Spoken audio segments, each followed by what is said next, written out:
Allô? Ok, ça c'est parfait. Et l'autre, mixage stéréo. Ok, donc on doit être en live. Alors.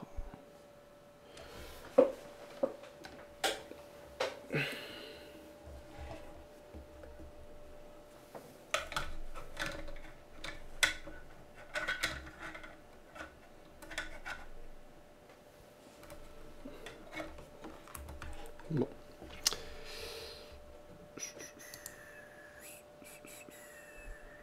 Ok. Ok.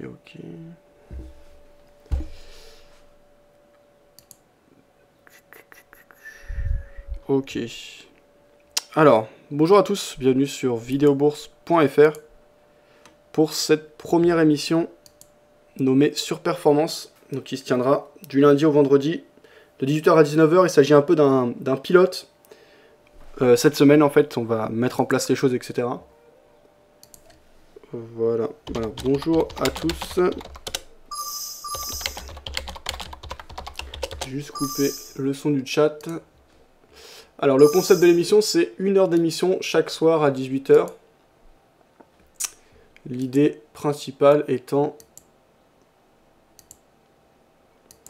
vraiment d'avoir une émission, donc un show, quelque chose de très concentré, dans lequel on a beaucoup d'informations en peu de temps.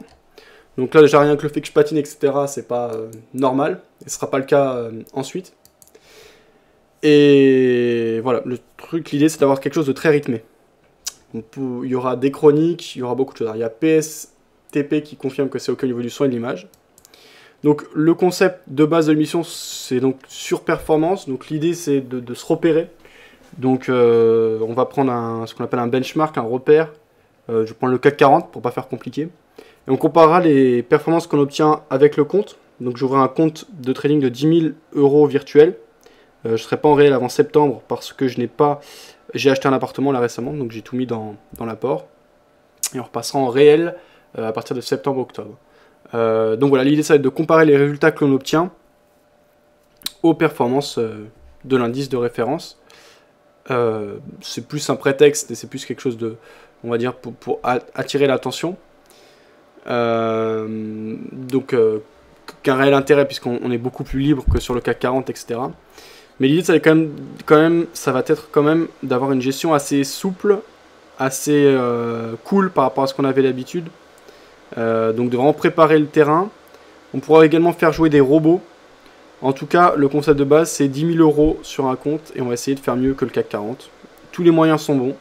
On profite de la liberté qui est laissée aux traders particuliers et on va bien insister sur la notion de gestion du risque.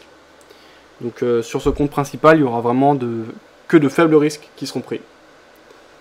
Alors, ça rame un peu, disait Cédric, mais en qualité basse. Alors vous pouvez le mettre vous-même en qualité basse si vous voyez que ça rame. Et si ça rame pour tout le monde, eh bien je couperai. Alors là normalement vous avez la caméra, donc j'enlèverai la caméra au bout d'un moment. Donc là vous devez avoir le compte Active Trades qui s'affiche. Donc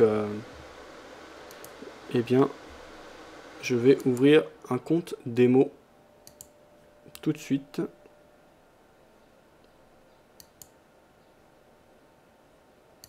Voilà. Donc la brousse, Bretigny. Donc ce sera un compte en euros avec un levier de 1 à 400 et un dépôt de 10 000 euros. Voilà. Donc il s'agira du compte 55 82 39 chez Active Trades, compte démo, dont je diffuserai les résultats sur ma FXbook. Tout sera très bien présenté. Comme je l'ai dit, on est dans la semaine de préparation, c'est un peu les pilotes de l'émission. Donc on met les choses en place petit à petit. Ça marche en lot. Ah, apparemment il y en a qui ont des échos. Est-ce que tout le monde a des échos? Non, c'est bon, vérifie que tu n'as pas deux onglets ouverts, ok. A priori, tout est bon. Alors, voilà, donc l'introduction, je la ferai toujours avec la webcam. Une fois que ce sera fait, je passerai uniquement à l'écran. Voilà. Et là, normalement, ça devrait mieux marcher pour ceux qui n'ont pas... pour qui ça ramait. Ça dépend de la connexion de chacun, mais théoriquement, de mon côté, ça passe. Ok, donc on a le compte de 10 000 euros chez Active Trades. Ce qu'on a ici, eh bien, c'est le futur CAC 40. Alors là, c'est du CFD hein, chez Active Trades. On a une belle dynamique baissière ces derniers temps. Alors, cette émission va se composer de 2 parties. La première demi-heure, donc jusqu'à 18h30, on va revenir sur ce qui s'est passé ce jour, sur des produits majeurs. On va pas tous cantonner au CAC 40. Hein, l'idée du CAC 40, c'est juste pour se donner un repère. On va regarder tous les marchés. Donc ce qu'on constate actuellement, et donc la deuxième partie, c'est prévoir, c'est préparer la journée suivante, préparer des prises de position et mettre en œuvre des stratégies éventuelles, etc. Voilà. Donc ici sur le CAC 40, on voit une très grosse dégringolade ces derniers temps. Ce jour encore, tout à l'heure quand j'ai regardé, on perdait 2%. Donc là, ce qu'on va faire, c'est qu'on va revenir très rapidement sur ce qui s'est passé ce jour. Donc là, CAC 40, on a terminé à moins 1,71%. Les gros titres qui sont ressortis, la Fed relance le dollar. Donc ça, c'était réalisé par New York Financial Press. C'était le dollar continue de gagner du terrain sur l'euro. Une poussée qui a commencé la semaine dernière après que la Fed ait décidé de ralentir son programme de rachat. Voilà, donc il y a un changement de politique de la Fed. IBM incite IBM à Lille 700 emplois d'ici 3 à 5 ans. Ça, c'est pas important. La bourse de Paris termine en baisse. Ce qu'on peut dire du côté de l'AFP, la bourse de Paris a terminé en nette baisse lundi, moins 1,71%, retombant à son plus bas niveau depuis décembre 2012, préoccupé par le prochain resserrement monétaire aux États-Unis et la situation des banques en Chine. Voilà donc ce qu'on pouvait dire au niveau des gros titres. On va continuer à prendre quelques informations pour bien comprendre le contexte de la journée. Bruxelles autorise la fusion entre ICE et NYC Euronext. Intempéries, le Fall mobilise 100 millions pour indemniser les récoltes. Crise tchèque, levée de bouclier contre un gouvernement d'experts. Ok. Si on va sur les sites américains. Alors, qu'est-ce qu'on peut y voir? Donc, sur le site du Wall Street Journal.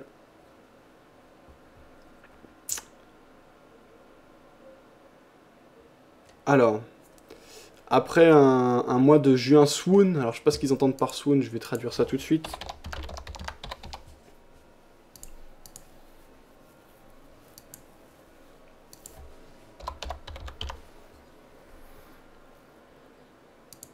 Non, j'ai pas de traduction. Ah ouais, d'accord. Non pas Amazon, s'évanouir, se pâmer. Donc après un mois de juin qui a vu les marchés se retourner, on pourrait s'attendre à un rallye en juillet. Et ça pourrait être... J'ai pas bien compris ce qu'ils veulent. Et ça pourrait être le... Ah oui, d'accord. Et ça pourrait être le moment de vendre le marché. Donc ça, c'est un analyste qui pense cela. Qu'on pourrait avoir un rallye en juillet, que ce serait le moment à ce moment-là sur le rallye de vendre. On aurait eu un premier signal de vente, rebond, et on pourrait vendre. Ok.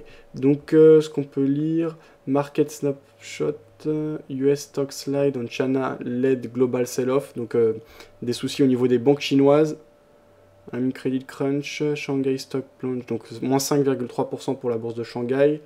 To avoid repeat of the crash, market need better morals. Donc pour éviter un crash comparable à celui de 2008, les marchés ont besoin d'un meilleur moral.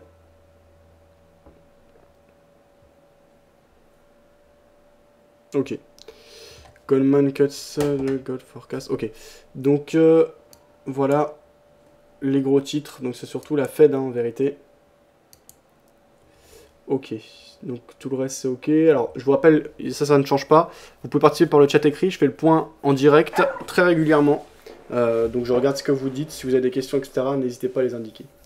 Baisser la qualité, on a vu. Non, c'est bon, vérifier que le pass, on avait vu. Ok, donc dans ce contexte, le CAC 40 qui dégringole, on retrace, en fait, c'est pas fou parce que, bien si on regarde en avril, on était sur des niveaux comparables. Voilà, on revient à 3500, on a eu une très grosse hausse en avril-mai, on retrace fortement cette dernière, mais pour l'instant il n'y a pas d'inquiétude majeure, on reste dans une zone finalement qui a été pas mal travaillée, une zone qui est plutôt haute, là on n'a pas assez de recul, on va regarder le CAC 40 sur un autre outil, mais pour moi il n'y a pas d'alarme, il n'y a pas d'alerte, on est quand même dans un contexte de fond qui reste haussier. On a eu des hausses très fortes avec beaucoup d'excès. On a vu au Japon des choses complètement folles, etc. Donc tout ça, ça a attiré à la hausse, bien sûr, les marchés actions mondiaux. Et aujourd'hui, on assiste à une correction franche. Pour moi, il n'y a rien d'alarmant pour le moment. Par contre, on est en pleine phase d'accélération. Ça, c'est très clair. Donc si opposer dès maintenant, c'est quand même prendre un risque. Maintenant, ça peut être les positions les plus spéculatives aussi, donc les plus intéressantes. Si ça continue, par exemple sur le CAC 40, si on vient ici au niveau du CFD, qui est indexé sur le futur, casser les 3504, là on peut partir dans quelque chose de plus franc, parce qu'après le prochain palier, ce serait carrément les 3328. Pour le moment, je vois pas d'alerte particulière, mais méfiance, on est quand même en grosse phase d'accélération. En tout cas, il y avait pas mal de choses à faire. Si on baisse dans les unités de temps, on va ici en M5. C'était une journée qui a été clairement baissière, et ces derniers jours ont été clairement baissiers. Donc ceux qui avaient joué ce biais ont pu gagner de l'argent assez facilement. Si on avait opté pour un biais baissier, il y a pas mal de choses à faire.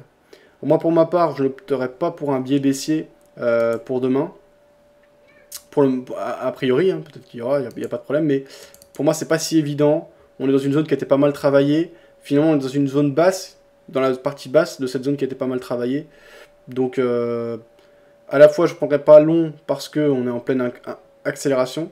À la fois, je ne vendrai pas parce que on a pas mal de remparts potentiels et de supports potentiels dans cette zone. Si vous voulez que je les matérialise, ça peut se faire. Voilà, on voit le bas d'une zone. Et on pourrait éteindre finalement cette zone de support, d'après moi, de 3589, qui est vraiment la zone forte. On a buté 1, 2, 3 fois, 4 fois, 5 fois ces derniers mois. Donc quand je dis ces derniers mois, c'est depuis la fin de l'année 2012. Et on peut éteindre cette zone jusqu'à 3502. Et pour moi, tant qu'on est à l'intérieur de ça, eh bien, ça pourrait être une zone intéressante de rachat si on a des signaux de retournement. Voilà. Alors, on va regarder les autres produits. Donc là, on vient de regarder le CAC 40. On va enchaîner avec l'eurodoll.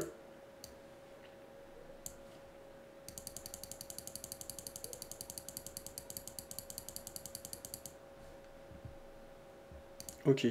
L'euro-dollar ici en graphique journalier, eh bien, on est dans une zone finalement qui a été pas mal travaillée. On n'a pas de direction franche.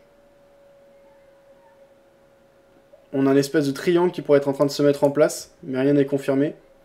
En tout cas, le fait est qu'on n'a vraiment pas de direction franche sur l'eurodoll. C'est un élément à prendre en compte, c'est pas inintéressant. Alors quelque chose que je trouve véritable en ce moment, c'est vraiment le fait qu'on n'a pas besoin de gros mouvements sur les marchés pour faire de l'argent. Il faut un minimum et quand même des produits qui ne sont pas chers. Ce qui est le cas, là je suis chez Active Trade, par exemple l'eurodoll c'est à 0,8 points, ça nous laisse énormément de possibilités. Donc nous en tant que particulier, honnêtement, on s'en fout qu'il y ait des gros mouvements ou pas. C'est vraiment pas comme ça qu'on peut spécifiquement se faire de l'argent. On peut s'en faire, je veux dire, mais c'est pas uniquement comme ça. Et des contextes tout à fait calmes peuvent être tout à fait propices aux prises de position, aux profits, etc. Donc on va être vraiment dans cette optique de raisonnement. Il faut prendre beaucoup de détachement par rapport à ce qui se passe, par rapport aux grosses accélérations, etc. Et vraiment se concentrer sur les résultats qu'on va obtenir. Donc, eh bien, on peut voir voilà, un triangle, donc des plus hauts de plus en plus bas, des plus bas de plus en plus haut. Donc un triangle dans lequel on évolue depuis novembre 2012. Actuellement, on a une belle impulsion baissière. Hier, bah en fait c'était la nuit d'hier à aujourd'hui, donc en fait aujourd'hui on n'a pas une journée si faible que ça sur l'eurodoll. Les marchés actions ils ont bien baissé, l'eurodoll commence à résister. Voilà, ne plus baisser. Et bien justement ça peut être, c'est pas suffisant mais peut être un signal de ralentissement également sur les marchés actions. Quand on voit que ces derniers jours, voilà, on avait une grosse baisse de l'eurodoll, ici en graphe journalier. Si on reprend le CAC 40 que j'ai ici, on s'était corrélé à ces mouvements. Ici on a le CAC 40, donc on voit les grosses baisses. Ça correspondait à cela sur l'eurodoll. Et aujourd'hui sur l'eurodoll on se calme, ça continue de baisser sur le CAC, ça peut être des premiers signaux. On verra. Bon malgré tout, on reste sur une impulsion de fond haussière sur l'eurodoll. Si on prend les plus bas qui avaient été marqués le 17 mai. Donc il n'y a vraiment rien d'alarmant. Voilà, donc pas grand chose de plus à signaler, faut pas inventer des choses à dire quand il n'y a pas autre chose à dire. Pour moi on est sur un élan baissier très court terme, sur les derniers jours. On a une journée hésitante aujourd'hui, il n'y a pas eu de gros mouvements. Les lundis en général c'est des journées assez calmes. Et je vois qu'on commence à avoir du mal à continuer à baisser, ce qui peut être un signe de retournement. Maintenant j'ai pas non plus de zone de support majeure sur les cours actuels. On est quand même dans une zone médiane, puisque c'est une zone qui a pu voir qui a pu jouer un rôle de résistance à plusieurs reprises, ici on le voit. Support moins. On est dans une zone un peu alternative, on va dire. Dur de se faire des repères hein, sur l'Eurodoll. Alors, sur le chat écrit, qu'est-ce qu'on avait? Voilà, ça on avait vu. PSTP qui disait beau pyramidage sur l'or à 1327 en short. 1387.4. Alors justement, PSTP, ça va être l'occasion d'enchaîner et d'aller voir l'or. Il est déjà 18h15. Si vous avez des questions, n'hésitez pas à les poser. Donc sur l'or, ici, en graphique journalier, on a un élan de fond baissier très fort. Donc là, la tendance est vraiment claire. Ok, donc ici, en graphe journalier sur l'or, si on prend les plus hauts et plus bas, pardon, les plus hauts, donc on voit qu'ils sont de plus en plus bas.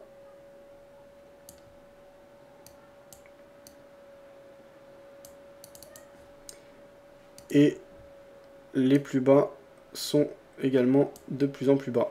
Donc on a une dynamique baissière claire. On a une tendance à l'accélération ces derniers temps. Donc bravo à ceux qui ont vendu hein, ici. On avait une très grosse impulsion, phase de correction significative. Et derrière, on revient chercher les précédents plus bas. Alors, est-ce que c'est trop tard pour rentrer ou pas? Et bien pour ça, il va falloir remonter dans le temps. Donc là, on peut prendre du recul en regardant... Alors ici, carrément en graphe hebdomadaire. Donc pour moi, le dernier mouvement significatif de hausse, pour prendre des repères avec les retracements de Fibonacci, c'est le mouvement haussier qu'on observait depuis 2008. Et donc pas mal de gens qui ont cherché à se couvrir sur l'or par rapport à la crise des subprimes et la peur ambiante, donc à se protéger de l'inflation. On voit qu'on retrace quasiment 50% de ce mouvement, même pas quasiment, en fait on a plus de 50% de retracement de ce mouvement. Pour le moment l'impulsion est forte, donc pourquoi pas établir des scénarios baissiers pour la suite sur l'or. On est en pleine impulsion, donc c'est pas du tout bête. Voilà.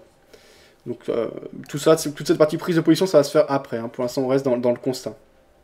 Ça sert à rien de dire plus de choses que ça, d'après moi, sur l'or.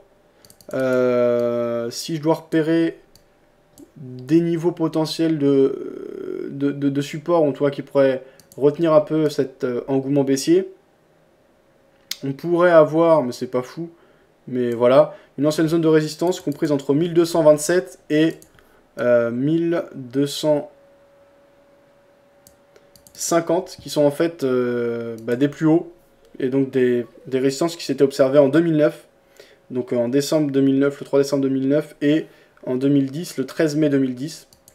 On verra, voilà. Après, au niveau des Fibos, ce serait les 61.8 le prochain rempart, et ces 61.8, ils se dessineraient au niveau des 1152 $. L'once. Voilà, donc pas grand chose de plus à signaler. Ça pourrait être intéressant de racheter, mais même constat que sur le CAC, c'est pas question de jouer des scénarios haussiers tant qu'on est en pleine impulsion baissière. Et pour le moment, elle est très forte cette impulsion. On a cassé les précédents plus bas. Là, par contre, sur l'or, on est en vraie dynamique baissière. Donc, à la limite, si je vais jouer un scénario baissier entre le CAC ou l'or, ce serait clairement sur l'or, pour ma part. Voilà. On va enchaîner avec les devises face au yen. On va prendre l'euro face au yen, ici en graphe journalier. Et bien sur l'euro face au yen, il n'y a pas tant de mouvement que ça. Donc on a eu bien sûr un très gros mouvement. D'ailleurs, je vais plutôt prendre le dollar yen. On aura à peu près le même constat, mais ce sera plus simple. Et c'est quand même une devise plus importante. Voilà, donc on a vu ce très gros mouvement depuis le plan de relance japonais, donc le fait d'évaluer la monnaie. On a eu quand même une bonne phase de correction ces derniers temps. Là, on est bien revenu. Donc déjà je vais faire un constat objectif, techniquement, pour ce que ça vaut, mais ça vaut ce que ça vaut. Alors, on a eu une très grosse dynamique haussière, on est dans un contexte de fond où le Japon veut dévaluer sa monnaie, c'est déjà fait en grande partie. Là on a eu une grosse reprise en main du marché par les vendeurs, on marque actuellement un pullback, comme on a pu marquer il y a quelques jours.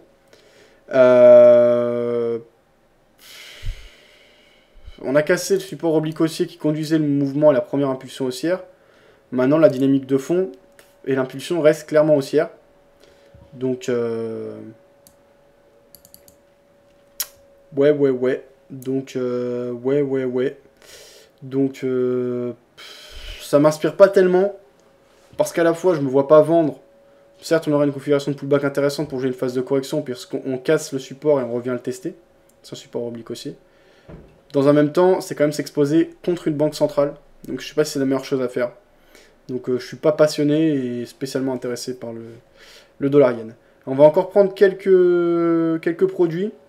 Et ensuite, on aura fait le tour des produits principaux que je regarde. Si vous avez des idées, des choses que vous voulez qu'on regarde, n'hésitez pas. Mais il est déjà 18h20, donc il nous reste 10 minutes après pour cette première partie de l'émission. Donc il faut faire vite. Alors, ce que je vais vous proposer ici, ça va être les marchés américains. Voilà, qu'on va aller chercher.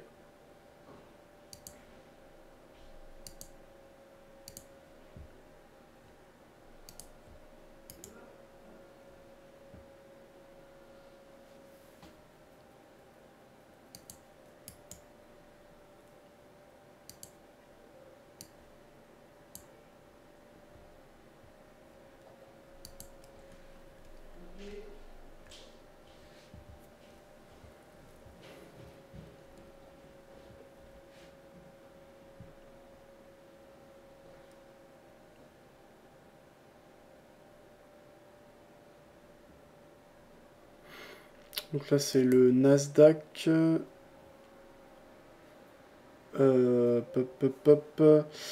Dollar index, non. Alors, où est-ce que j'ai mes indices américains? Parce que j'ai le Russell, mais le Russell, ça reste quand même relativement confidentiel. Là, on a le Nasdaq. Et on va prendre le Dow Jones comme indice de référence pour les États-Unis. On applique le template. Vous avez vu que mon template, on peut pas faire plus simple. Bon, de toute façon, c'est pas...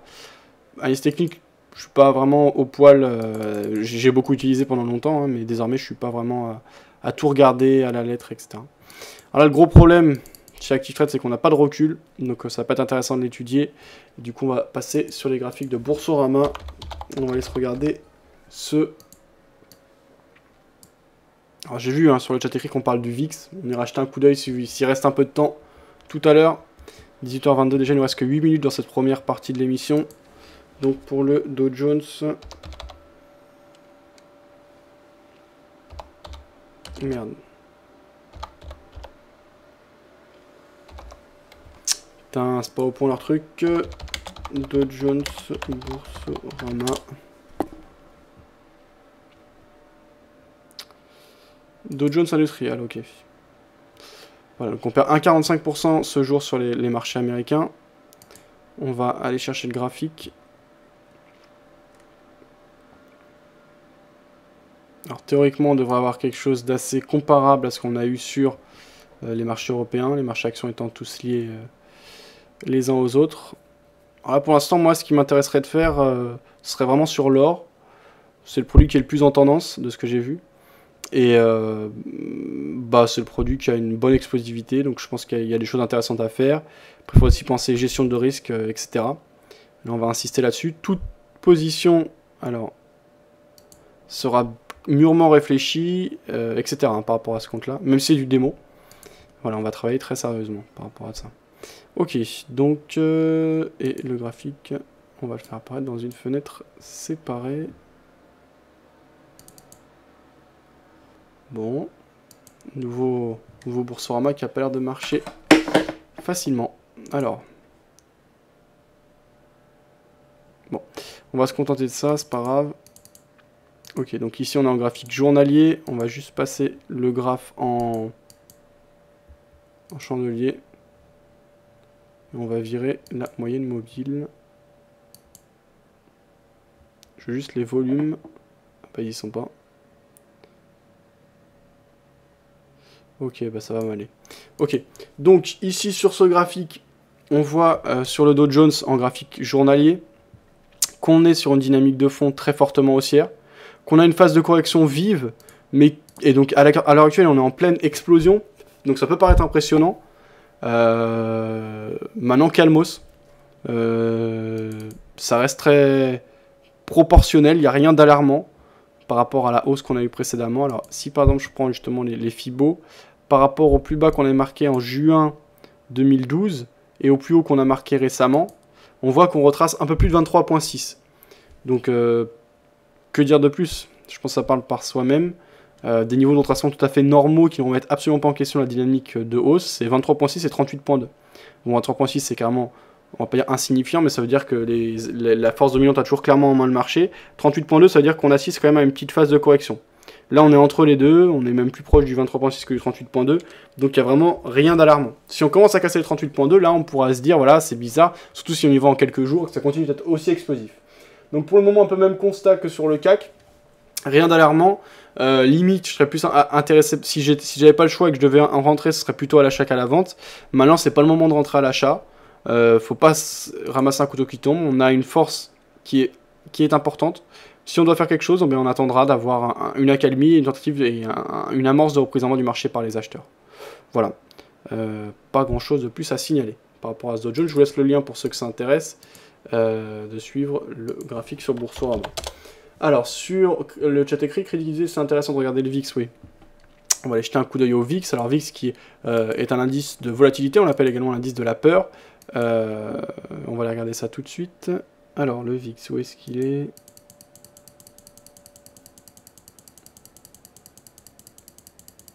Alors, non, il n'était pas ouvert.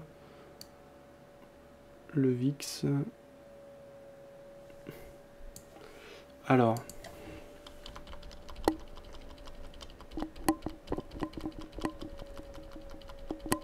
Ok.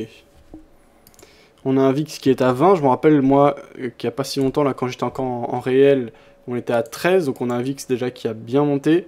On va aller voir de plus près ce qui se passe par rapport à cet indice VIX, ici en graphique journalier. Alors, ce que l'on constate, c'est qu'on avait un VIX, donc un indicateur de la peur, qui avait bien baissé depuis fin 2012, donc depuis octobre 2012. Et là, on a un retour de la part des acheteurs, en tout cas des haussiers sur le VIX. Et on a un indice qui est revenu à 20. Sachant qu'en octobre, on avait un indice qui cotait à 28. Donc on est sur des niveaux assez stables. On a eu des plus bas qui ont été marqués à 13,76, des plus hauts qui sont à 28. Donc si on fait la différence entre 28 et 13, donc c'est beaucoup puisqu'on est quasiment dans l'ordre du double. Donc on a un indice qui a été divisé par 2, donc on avait eu une vraie détente. Et là on a donc des investisseurs qui ont de nouveau peur par rapport à cette phase d'accélération, ce qui est assez intéressant. Mais ce qu'on peut dire également sur le VIX, c'est que pour le moment, la dynamique de fond baissière n'est pas remise en question. Un peu comme ce que l'on constate sur les marchés actions. Alors là encore, on ne voit pas assez. Donc je vais aller chercher le VIX sur un autre support. Et ce sera tout, parce qu'il est déjà 18h27, on va bientôt passer aux décisions et à préparer la journée de demain. Et à prendre nos premiers trades sans doute, ou en tout cas établir nos premières stratégies. Alors là, j'ai pas vraiment de robot de trading, donc je vais pas y faire appel, mais les prochains jours, on pourra tout à fait mettre des robots de trading tout au long de la journée, parce qu'on aura pris la décision la veille d'adopter telle approche par rapport à tel produit. Ça me met l'un des grands intérêts de faire intervenir le trading automatique par rapport aux stratégies et au constat qu'on fera.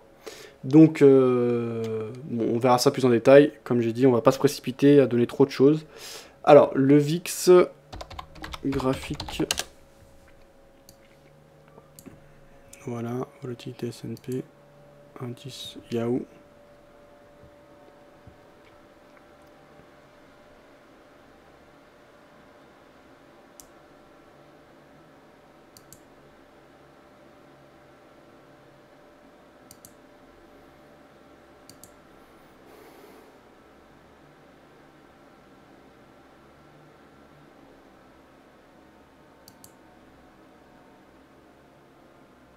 Ok, donc là j'aimerais avoir en plein écran mon graphe, j'arrive pas à l'avoir. Bon, c'est pas grave.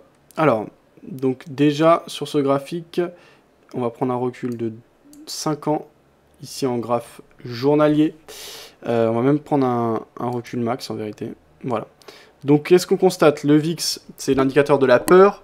On voit que c'est un indice qui bouge pas des masses, en tout cas pas en tendance. On revient depuis 1990 toujours dans une même zone, à savoir on varie entre la zone des 10 et une zone très importante, enfin la zone majeure, qui était à 90 environ, je pense. Peut-être 100, mais entre 90 et 100. Peut-être non, plus de 90, dans les années 2000 pendant la crise des subprimes. Donc on a un indice quand même qui varie de 1 à 9, ce qui est beaucoup. Et l'immense majeure partie du temps, on varie entre 10, qui est vraiment le point bas, et un point haut à 40. Ça, c'est quand même 85% du temps. Donc, on constate actuellement qu'on est à 20. Donc, 20, seuil tout à fait classique. Comme je disais tout à l'heure, absolument rien d'anormal dans ce VIX. Belle hausse, comme on voit une belle baisse des marchés actions, donc petite inquiétude qui reviennent, mais pour le moment, rien de concret. Hein. Il faut vraiment, je pense, pas paniquer du tout. C'est vraiment trop tôt et il n'y a aucune raison pour cela. Parce que ce qu'on a, c'est une belle hausse du VIX. Hein. Aujourd'hui, je ne dis pas le contraire. Hein. On passe de plus bas à 18 à des plus hauts à 21. Donc ça fait quand même une hausse de 3 points. Maintenant, on reste dans une zone, on voit les 20 qui est tout à fait classique si on regarde sur le long terme. Même plutôt basse finalement. La peur avait beaucoup baissé ces derniers temps parce qu'on avait une belle hausse. On est en pleine explosion, donc ça peut devenir inquiétant, mais ça ne l'est pas encore. Donc tant que ça ne l'est pas, ça ne sert à rien de paniquer. Voilà ce que je peux dire par rapport à ce VIX. Alors s'il y a d'autres choses que vous voulez voir, n'hésitez pas à intervenir. 18h30, on est dans le timing. On va pouvoir passer aux prises de décision. Donc par rapport à ce qu'on a vu. Bien moi, alors à vous de donner votre avis également. Là, je vais allumer le Mumble. Donc si vous voulez nous rejoindre sur le Mumble, vous pouvez via le lien en haut à droite du cadre de diffusion de l'émission. Vous avez un lien qui vous explique comment nous rejoindre sur le Mumble. Vous pouvez donner vos avis, discuter et prendre la parole par rapport à ce qui a été vu. Voilà. Donc, je viens d'allumer le Mumble. Ceux qui ont des micros peuvent participer. Alors, peut-être qu'il n'y aura pas le monde aujourd'hui, mais ça se mettra en place au fur et à mesure. J'organiserai mieux également les chroniques, etc. Hein, au fur et à mesure. Alors, 18h31, l'or pour le moment est le produit qui m'a le plus séduit. Quel type de stratégie je pourrais adopter et mettre en place sur l'or? Déjà, je vais simplifier le graphique. Moi, dès qu'un graphique est compliqué, il m'énerve. C'est comme ça. Après, chacun ses habitudes, hein, qui ont besoin de beaucoup d'indicateurs, etc. Donc moi, sur l'or, je serais intéressé de mettre en place une stratégie de prise de position orientée à la baisse. Alors, ensuite, quel constat on peut faire? Ça peut être une position simple, puisqu'honnêtement, on est quand même dans une phase de baisse assez franche. Donc, ne serait-ce que vendre avec un objectif précis peut être intéressant. Un objectif précis, un stop loss précis. Alors, quelle taille de position? On va essayer d'être raisonnable et de ne pas risquer plus de 2... On va essayer de risquer 2% par trade, ce qui est déjà beaucoup. Donc, ce qui nous autorise 200 € à perdre par rapport à un capital de 10 000. Et pourquoi pas, ça me semble intéressant, prendre la position à la vente, donc dans le sens d'impulsion et de la tendance de fond, sortir de la position si elle est perdante en plusieurs fois, notamment en 3 fois, moi c'est ce que j'ai l'habitude de faire, et avoir un objectif précis si le mouvement continue. Ça, je pense que ça peut être quelque chose d'intéressant. Après, c'est la taille de la position. Avec 10 000, quelle taille de position pourrait être intéressante? Je sais plus ça représente combien. Déjà on va prendre un mini lot. Voilà, donc je viens de vendre l'or. Alors là vous ne l'aurez pas tout de suite parce que j'ai pas encore relancé le Magnifique Zouk, mais il sera lancé dans la soirée. Donc là avec un mini lot on est donc à... Alors là on s'est pris un spread de 43, on perd 3,28 €, donc en fait on est à bien exactement 1 $ les 10 centimes, exactement. 1 $ les 10 centimes sur l'or, ce qui fait que 1 $, ça fait 10 $ pour nous. 1 $ de variation sur l'once, ça fait 10 $ de variation pour nous. Ce qui veut dire que si on baisse par exemple à 1250, ça nous ferait un gain de 3 x 10, 300, c'est très bien. C'était ce type de position que je voulais, donc ça me va parfaitement. Donc, prise de position à la vente d'un mini lot sur l'or. Si ça se passe bien, alors quel objectif on va viser? J'ai pas envie vraiment de mettre d'objectif, mais en même temps, vu que je serai pas toujours devant l'écran, c'est quand même beaucoup plus sage. Donc, ce que je peux faire, c'est mettre un objectif large. Donc, j'ai parlé tout à l'heure d'une zone que je pouvais dessiner entre 1000... Alors non, ça 1004, c'est une zone basse. Et au-dessus, on a la zone des 1228. L'objectif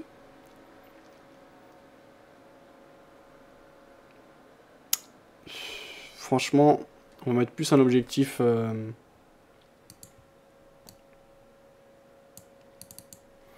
L'objectif... En fait, ce qui me dérange, c'est que si je serre trop... Parce que là, on est en impulsion. On a de la force vendeuse, hein, on le voit très clairement. Pas besoin de faire un dessin. On a déjà le dessin. Donc on a tous les arguments dans le sens de la baisse. Ici en graphique hebdo, si on se met en journalier, c'est pareil. Ce qu'il y a, c'est que si je mets l'objectif au niveau de l'ancienne zone de résistance, donc 1230, ça pourrait être une zone d'objectif intéressante. Si on a vraiment une envie de baisser, on va pouvoir défoncer cette zone sans aucun problème. Et c'est dommage de se priver. D'autant qu'on aura l'occasion de sortir sans problème, vu qu'on a quand même la force dominante dans notre sens, théoriquement, il n'y aura pas de souci pour sortir. Même si derrière ça se calme, et que finalement on doit sortir un peu plus haut, c'est pas grave, je préfère prendre ce risque. Alors par contre, je ne vois pas non plus le mettre à 1050, parce que c'est trop loin. On n'ira pas aussi bas. Après, j'ai pas d'objectif précis au-dessus de ça, si ce n'est cette zone un peu plus basse qui est à 1161. Donc je vais mettre l'objectif à 1170. Mais comme dit, c'est plus un objectif d'exception. C'est-à-dire si vraiment on doit avoir, ça peut arriver, une journée exceptionnellement baissière, eh bien tant mieux, j'aurais pris mon objectif et je serais très content. Mais il y a peu de chances qu'on aille chercher cet objectif. Ce qui a le plus de chances, c'est demain de reprendre l'émission et de constater où on en est. On sera sûrement pas à 1170, on sera plus haut, même si ça a baissé, peut-être à 1200, peut-être à 1250, peut-être à 1270. Alors en revanche, si ça se passe mal, on va mettre un stop loss absolu, mais là encore, ça va être un stop loss que je vais appeler d'exception. En fait, ça va être plus une protection si vraiment on a un scénario extrême, parce que l'idée c'est, on va fixer des paliers, et si demain, quand j'ouvre la plateforme, on est sur ces paliers, je prends un tiers, si on est sur un autre palier, je prends un tiers, etc. Donc là, on est donc à 10 $, pour 10 $ sur notre compte pour 1 $ de variation sur l'once d'or. Donc si on veut prendre un risque exceptionnel, parce que là le but c'est quand même pas d'aller chercher le stop, c'est vraiment, donc c'est pour ça que tout à l'heure j'ai dit 2%, oui, c'est ce que j'aimerais risquer. Donc concrètement, en sortant en 3 fois, et si ça se déroule normalement la perte. Donc, par exemple, ce qu'on pourrait faire sur l'or là, c'est tous les 15 $, prendre un tiers de la perte. Alors ça voudrait dire combien?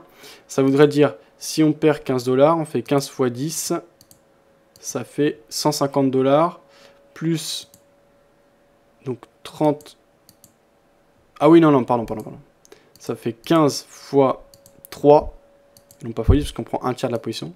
Ça fait 45 $ sur la première prise de perte, plus, donc 30 fois 3, 135, plus 45 fois 3, donc ce sera un peu plus que ça. On devrait être dans les 270 $.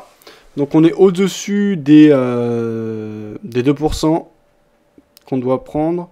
Donc on va plutôt... Ouais, mais non, c'est bien. C'est pas grave. Donc on va sortir tous les 15 $.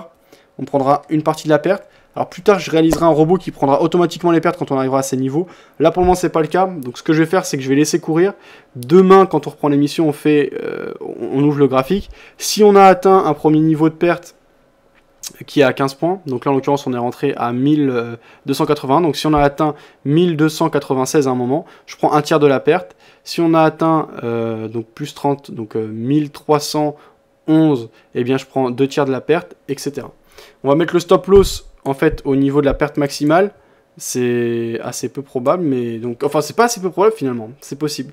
Donc ça fait un stop loss à plus 45 points par rapport au quoi d'entrée qui était à 1281. Donc ce qui veut dire 1326. 1326.36. Ok. Donc là j'ai mon stop. Donc en fait c'est pas un stop loss vraiment d'exception, on peut tout à fait aller le chercher. Et je vais le calculer combien il vaut. Donc, ça veut dire 1000... donc là ça veut dire 45 fois 10. Ok, 450. Donc ça veut dire que bien si on a un retournement brusque et qu'on va tout de suite chercher notre stop loss, eh bien on peut perdre 450 $, soit 4,5%. Donc c'est pas idéal, mais c'est comme ça, je vais assumer. Et donc on va traiter ça comme ça. Je vais juste mettre en repère les zones dans lesquelles on doit sortir un tiers théoriquement. Donc on a 1281 et 15 qui font 1296. Voilà. Ici, on va mettre ça en rouge.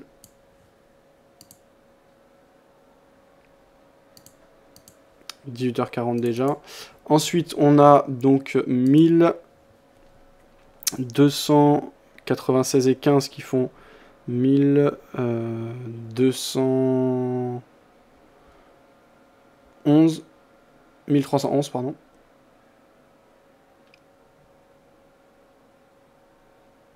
Ok. Et donc la dernière zone qui est notre stop loss qui est déjà placée. Donc là tout est bon. Sur l'or on a notre scénario. Pour l'instant ça se passe bien. On a 29 points de profit, 30 points de profit, 24 € actuellement de profit par rapport au capital. Donc très bien, on laisse courir. Alors, qu'est-ce qu'on a d'autre? Ça va pas être la peine de forcément regarder autre chose. On est déjà bien exposé là-dessus. Voilà, c'est tout ce que j'ai à dire. On est déjà bien exposé là-dessus, donc ça sert à rien de vouloir trop en faire. Les marchés, c'est pas plus tu vas être d'endroit, plus tu vas gagner. Donc c'est bien. On a fait déjà quelque chose d'intéressant. On a une réflexion poussée. Donc là, on a fait le boulot. Donc il reste encore 19 minutes d'émission. Donc eh bien, on va en profiter pour discuter et aller chercher d'autres sujets. Donc priorité au trading. Maintenant que le travail est fait, qu'on a un scénario clairement établi, eh bien on va passer aux études annexes et il y a beaucoup de choses intéressantes à voir. Si vous avez des questions déjà, n'hésitez pas à l'indiquer. Alors, Poposé qui disait « Tu peux nous montrer comment on met les points pivots horaires sur MT4 ?» Non, Poposé, je les ai pas là sur ma plateforme, ça prendrait trop de temps à installer.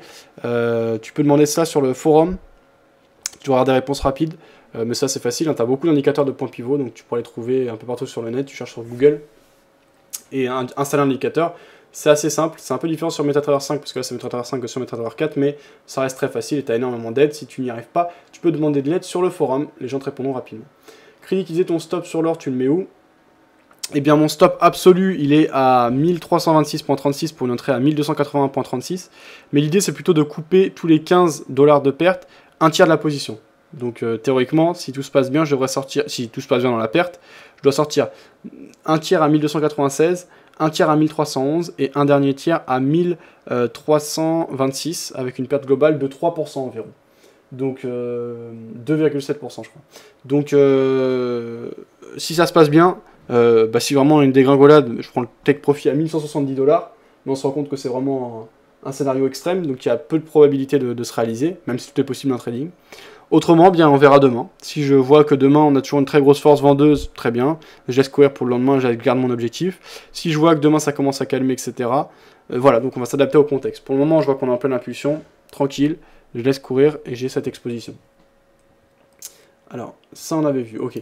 Donc, on va aller regarder ce qui s'est fait, ce qui s'est joué ce jour.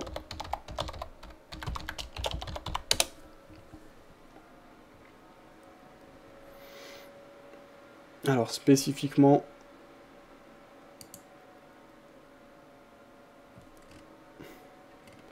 la bourse de Paris a terminé en nette baisse lundi, retombant à son plus bas niveau depuis le début décembre 2012, préoccupé par le prochain resserrement monétaire aux États-Unis et la situation des banques en Chine, ça on avait lu. Le marché parisien a évolué très brièvement dans le vert en début de séance avant de perdre du terrain au point de lâcher un temps plus de 2% dans l'après-midi. Il est désormais dans le rouge depuis le début de l'année, moins 1,25%, alors qu'il évoluait encore au-dessus des 4000 points fin mai. Le marché doit faire face aux incertitudes aux États-Unis et en Chine. Il y a même quelques inquiétudes politiques en Grèce. Cela fait beaucoup en même temps, observe Xavier de Villepion, vendeur d'actions chez Global Equities. L'imminence de la fin du semestre ne pousse pas les investisseurs à acheter, ajoute-t-il. Les gérants essaient en effet de présenter leurs gains après avoir vu la forte hausse depuis le début de l'année pour être effacée en 10 jours. Donc voilà, alors on va continuer à lire sur Boursorama ce qui se passe actuellement. Les investisseurs sont d'abord préoccupés par la fin prévue des rachats d'actifs par la Banque centrale américaine, Fed, depuis la réunion de la semaine dernière, qui avait lourdement affecté les places boursières jeudi. Le marché continue de plancher sur la stratégie de la Fed concernant un retrait ou un arrêt des mesures de soutien dans les 12 prochains mois, souligne Ishaq Siddiqui, analyste chez ETX Capital. La Chine est également au centre des attentions puisque les taux de crédit interbancaire auxquels les banques se prêtent de l'argent au jour le jour ont bondi ces 2 dernières semaines. La Banque centrale chinoise a toutefois indiqué qu'elle n'était pas disposée à injecter à court terme de l'argent frais supplémentaire sur les marchés. Cela n'a pas suffi à calmer les craintes, alors qu'elle n'était pas disposée, oui d'accord, les craintes des investisseurs sur une bulle du marché de crédit en Chine, selon M. Siddiqui. En Europe, le moral des entrepreneurs allemands s'est légèrement amélioré en juin par rapport à mai, mais pas de manière suffisante pour assurer les opérateurs sur une réelle et forte reprise en Allemagne. Enfin, les marchés suivent la situation en Grèce où le compte à rebours a commencé pour un remaniement du gouvernement dirigé par le Premier ministre conservateur Antonis Samaras après le départ d'un parti de gauche de la coalition. Parmi les valeurs, Lafarge s'est distingué, plus 1,94% à 47,18 €, en terminant en tête du CAC 40. Ça va nous intéresser. Ok, après le reste, on avait vu. Donc ça, c'est le contexte dans lequel on est actuellement. J'aimerais bien regarder également et avoir l'information par rapport à l'or. Donc or, gold. Parce qu'on a quand même des belles baisses et on est directement intéressé par ce produit. Donc c'est vrai que c'est important d'avoir un point de vue global sur ce qui se passe, on vient de l'avoir. Maintenant, ça m'intéresse également d'avoir des informations spécifiquement par rapport à l'or. Là, j'en ai pas. Alors, est-ce que vous avez des bons sites d'information par rapport à l'or? Autrement, je vais voir déjà sur Romandie. Romandie.com. Washington. Moscou. Pour expulser. Snowden. Marché plein en baisse préoccupé par la Chine, ça on avait vu. Devise, l'euro recule un peu face au dollar, marché sans grande direction, ça c'est ce qu'on avait vu et dit. Wall Street fragilisé par la crainte d'un ralentissement en Chine et la Fed, ça on avait vu. Francfort termine en recul de 1,24%. Alors moi j'aurais bien aimé avoir l'or, pas tellement d'informations. Alors...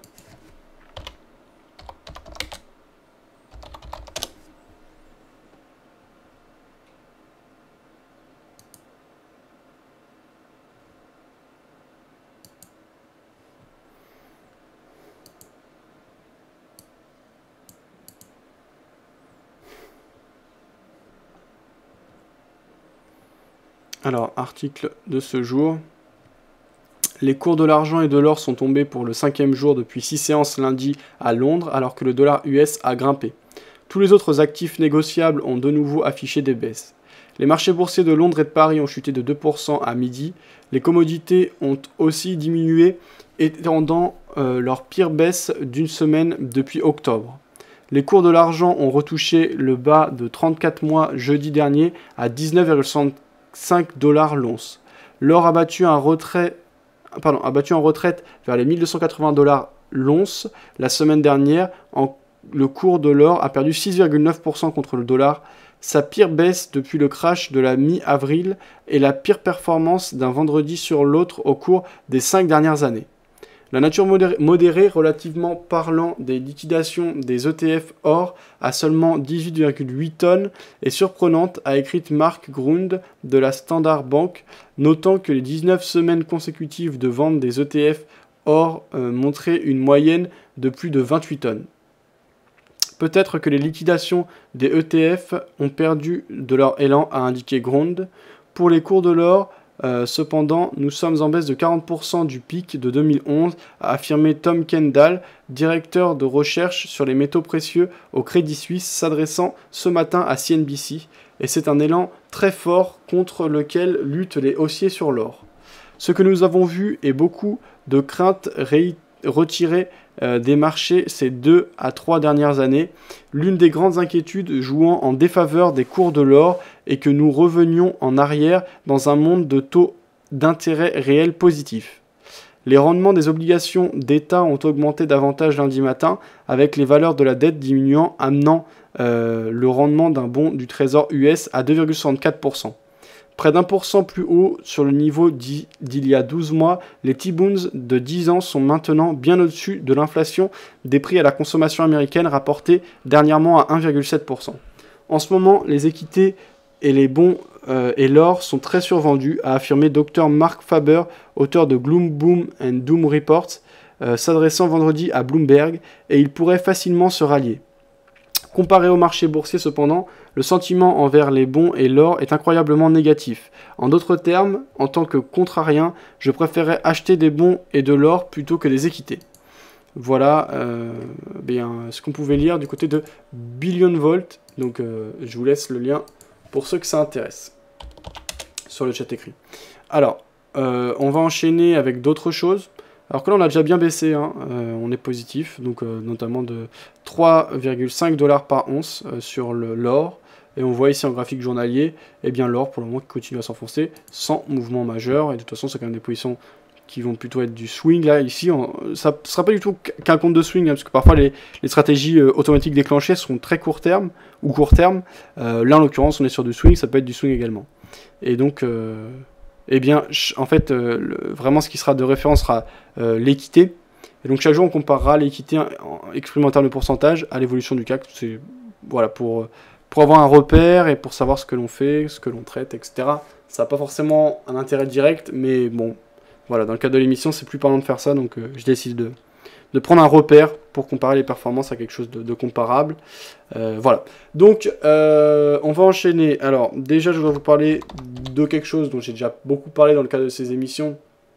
C'est le robot Urge Picking Nuit, qui est un robot très simple, un robot de trading très simple. Mais vu qu'on va pas mal en utiliser ensuite des robots de trading, il faut se fier à ce qui marche déjà et ce qu'on a pu tester.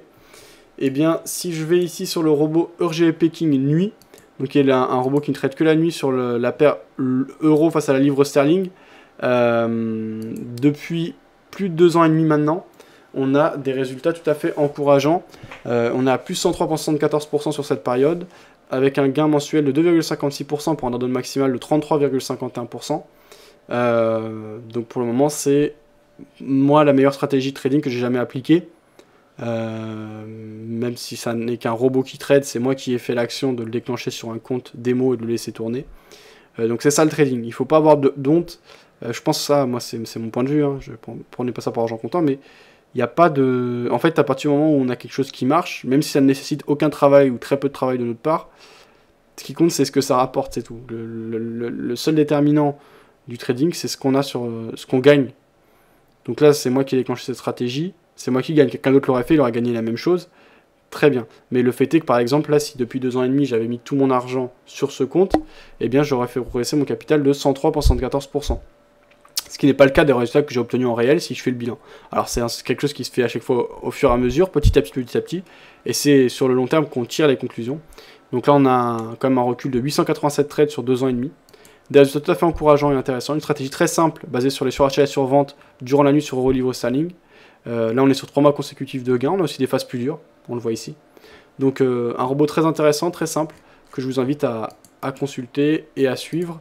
Pour le moment, c'est la meilleure expérience et le meilleur travail auquel j'ai pu assister et participer en tant que trader.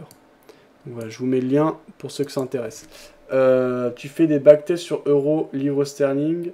Le robot... Non, c'est pas des backtests, c'est du test en direct. Les backtests, c'est bien beau, mais voilà. Là, c'est du test en direct depuis 2 ans et demi. Donc c'est mieux qu'un backtest, c'est des résultats concrets, fait sur un compte démo certes, mais chez un broker tout à fait sérieux qui est Alpari UK, donc les résultats sont tout à fait corrects et vérifiables. Hein. Alpari UK c'est quand même un broker régulier, c'est très sérieux. C'est un robot qui prend des objectifs petits, seulement 5 points pour des stop loss à 19 points, et qui a 82% de trades gagnants pour 18% de trades perdants. Voilà. Donc, ça c'était la première chose que je voulais vous montrer. Alors, il nous reste encore 6 minutes d'émission. Ce que je voulais faire, c'est jeter un coup d'œil à tradingcentral.fr pour voir quels sont leurs avis. C'est un cabinet d'études et ils proposent... alors, c'est payant comme service, mais il y a 2 actifs qui sont gratuits. C'est le CAC 40 et l'Eurodoll. Je vais vous laisser les liens ensuite. Et donc, eh bien, on voit... ici que, et bien sûr, trading central, sur le CAC 40, donc ce jour, ce 24, ça a été mis à jour à 17h49, c'est la prudence qui domine, avec un point pivot à 3585, on le voit ici, donc sur les cours actuels quasiment. Leur préférence, c'est 3585 en support, donc les cours actuels quasiment, haussier avec 3880 et 3940 en ligne de mire. Il s'agit là de l'étude en graphique journalier. Scénario alternatif, 3585, baisse probable vers 3515, puis 3340. Ça représente une zone de support potentiel. L'indice est proche d'un support sur 3585. En cas de rupture, l'indice pourrait retourner vers 3515. Dans le cas contraire, un rebond pourrait alors se dessiner avec comme premier objectif 3880 points. Voilà donc ce qu'on peut lire. Alors 17h49. Non, ouais, c'est que des analyses en graphe journalier sur le CAC 40, très bien. Et on va regarder leur point de vue sur l'Eurodoll. Je vais vous mettre le lien ensuite, vous pourrez suivre ça par vous-même si ça vous intéresse. Alors sur l'Eurodoll, ici en intraday, donc en graphique 30 minutes, leur préférence c'est position vendeuse en dessous, donc c'était publié à 18h10, hein, en dessous de... comment c'est possible ça, à 18h10? Il doit y avoir un décalage. Ah non, oui, c'est ça, 18h56, oui. Donc il y a un peu moins d'une heure. En dessous de 1.3175, donc là on est actuellement sur l'Eurodoll à